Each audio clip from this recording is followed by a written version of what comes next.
To the members of this committee, the Justice and Policing Act is our opportunity to show the world that we are listening and that we will respond with real and lasting reforms.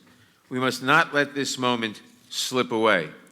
If we find ourselves here again, listening to the heartbreaking testimony of another grieving family member, wondering why we did not act when we had the chance, it will be a stain in our legacy. We must not let that happen. I urge all of my colleagues to support this vital legislation. Not one single Republican was consulted with the bill that we're marking up today. Not one. You guys introduced it, didn't talk with us. So I hope today that you will embrace our thoughtful amendments that we plan to offer, amendments that are consistent with the Constitution, consistent with the rule of law, consistent with those four principles, and consistent with Mr. Floyd's words that life is precious.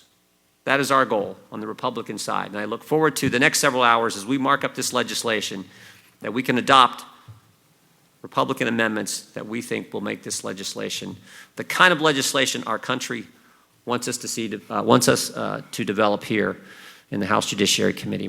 Right now, the world is witnessing the birth of a new movement in our country, and this movement has spread to many nations around the world.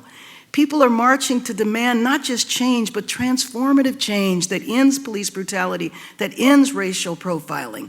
They're marching to demand meaningful and substantive change, not a fig leaf, not reform life.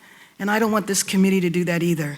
That's why we must support the Justice and Policing Act that will be changed today, and it will be called the George Floyd Justice and Policing Act. What we need right now, and again, what the American people deserve, is a thoughtful dialogue, common sense, and valuable input from both the majority and the minority on this committee.